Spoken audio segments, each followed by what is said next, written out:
રાપર શહેર અને ગ્રામ્ય વિસ્તારોમાં પીવાના પાણી માટે વહીવટી તંત્ર દ્વારા આગોતરી તૈયારી કરવામાં આવી રહી છે। તાજેતરમાં જિલ્લા કલેક્ટર આનંદ પટેલ અને ધારાસભ્ય વિરેન્દ્રસિંહ જાડેજાએ રાપર શહેર તથા ગ્રામ્ય વિસ્તારોની મુલાકાત લીધી હતી। આગામી 15 માર્ચથી કચ્છની નર્મદા મુખ્ય કેનાલ સાફ સફાઈ અને રિપેરિંગ કામ માટે 2 મહિના સુધી બંધ રાખવામાં આવશે। તે અન્વયે રાપર તાલુકાના 97 ગામ, 227 વાંડ અને ખડીરના 12 ગામ સહિતના વિસ્તારોમાં પીવાના પાણીની મુશ્કેલી ઊભી ન થાય તે માટે આગોતરી આયોજન હાથ ધરાયું છે। રાપર શહેરમાં પીવાના પાણીની વ્યવસ્થા સુચારુ રહે તે માટે સંબંધિત વિભાગોના અધિકારીઓ અને હોદ્દેદારો સાથે સંકલન કરવામાં આવ્યું છે। કચ્છની મુખ્ય બ્રાન્ચ કેનાલ ખાતે નગરપાલિકાના પ્રમુખ ચાંદભાઈ ભીંડે, ચીફ ઓફિસર તરુણદાન ગઢવી, ધારાસભ્ય વિરેન્દ્રસિંહ જાડેજાના પીએ વિનુભાઈ થાનકી, હકુમતસિંહ સોઢા, માવજીભાઈ મેરિયા, હરેશ સુથાર અને ડોલરભાઈ ગોર સહિતના આગેવાનોએ મુલાકાત લીધી હતી। નગરપાલિકા પ્રમુખ ચાંદભાઈ ભીંડે અને ચીફ ઓફિસર તરુણદાન ગઢવીએ સંયુક્ત નિવેદનમાં જણાવ્યું હતું કે 15 માર્ચથી કેનાલ 2 મહિના માટે બંધ રહેશે। આ દરમિયાન રાપર શહેરના નાગરિકો અને પશુઓને પીવાના પાણીની સમસ્યા ન સર્જાય તે માટે નગાસર તળાવમાં દિવસ રાત પાણી ભરવાની કામગીરી 1 સપ્તાહ અગાઉથી શરૂ કરવામાં આવી છે। સેલારીથી નંદાસર સુધીની કેનાલના બંને બાજુ ધરબંધ કરીને પાણી અનામત રાખવામાં આવશે। ઉપરાંત નગરપાલિકા દ્વારા પાણી પુરવઠા બોર્ડને સામખિયારીથી દરરોજ 4 MLD પાણી આપવા માટે લેખિત માંગ કરવામાં આવી છે। ધારાસભ્યના પીએ વિનુભાઈ થાનકીએ જણાવ્યું હતું કે ગ્રામ્ય વિસ્તારોમાં પાણીની અછત ન સર્જાય તે માટે નર્મદા કેનાલમાં રહેલો રિઝર્વ સ્ટોક સુરક્ષિત રાખવામાં આવશે। પાણીની ચોરી અટકાવવા બકનળી એન્જિન બંધ રાખવામાં આવશે અને રાઉન્ડ ધ ક્લોક પેટ્રોલિંગ પણ કરવામાં આવશે।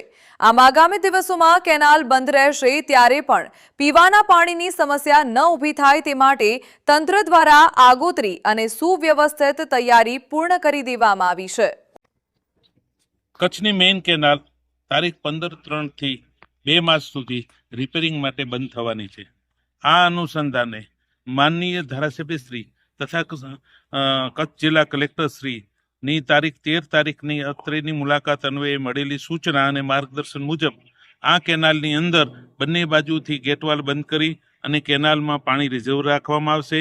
એ સિવાય નગાસર તળાવને અહીંથી કેનાલથી પાણી ઉપાડી અને ભરી દેવામાં આવશે, જેથી કરીને એ સમયમાં પાણીની ઘટ ન પડે।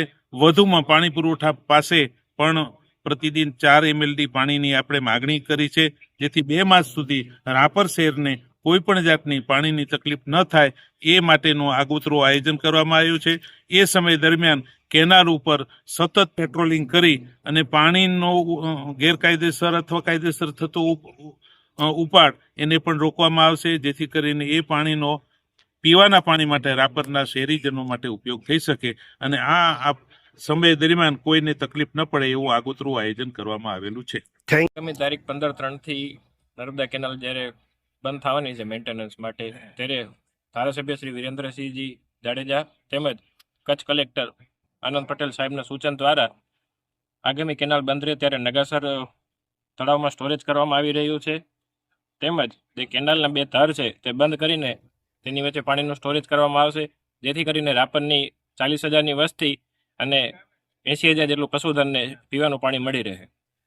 નગરપાલિકામાં 7 વોર્ડ છે અને તેનો આપણે વિસ્તાર જોઈએ તો આશરે 40,000 જેટલી વસ્તી છે, જેમને ઉનાળામાં સુચારું પાણી મળી રહે અને પીવાની કોઈ પણ તકલીફ ના પડે તેના માટે થઈને આગોતરી તૈયારી કરવામાં આવી રહી છે। Thank you. આપણા માનનીય વિકાસશીલ ધારાસભ્ય વિરેન્દ્રસિંહ જાડેજાના સૂચના અનુસાર લાસ્ટ ટાઈમ જે સંકલનની બેઠક હતી ત્યારે બધી સૂચના આપવામાં આવેલી હતી કે ભાઈ 15/3 થી નર્મદા નિગમ દ્વારા આ કેનાલ 2 મહિના માટે કે 3 મહિના માટે બંધ રહેશે, તો રાપર શહેરને પાણી પુરવઠાનું કેવી રીતે આયોજન કરવામાં આવે એના ભાગરૂપે આજે અમે આ નંદાસર નર્મદા કેનાલે આયોજનના ભાગરૂપે અહીં આવ્યા છે અને જે તે પ્રકારની જે સુવિધાઓમાં ઘટ છે, જે મોટર એક બંધ છે તથા અહીંયાથી નગાસર તળાવમાં પાણી ભરવા માટે થઈને જે સુવિધાઓની અછત છે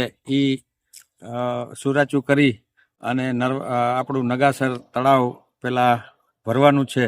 એ પછી આદરણીય ધારાસભ્યશ્રીના સૂચનાથી નર્મદા કેનાલ પણ અહીંયાથી નંદાસરથી છેક સલારી સુધી ભરેલી રહેશે. તેથી એટલીસ્ટ 1 મહિનાનું શહેરને પાણી પુરવઠાનું ક્યાંય ખેંચ ના આવે તે બાબતનું આયોજન કરવામાં આવેલ છે. પાણી પુરવઠાના મેન ડી શ્રી સાથે પણ વાત થઈ હતી ધારાસભ્યશ્રીની કે ભાઈ તમે શું સુરાચું આયોજન કરવાનું છે, બધા કટિબદ્ધ છે કે મેક્સિમમ આપણા રાપર તાલુકાના ગામડાઓને પીવાના પાણી માટે ક્યાંય અસુવિધા ન રહે, તેથી અત્યારથી આગોતરું આયોજન કરવાનું ચાલુ થઈ ગયું છે.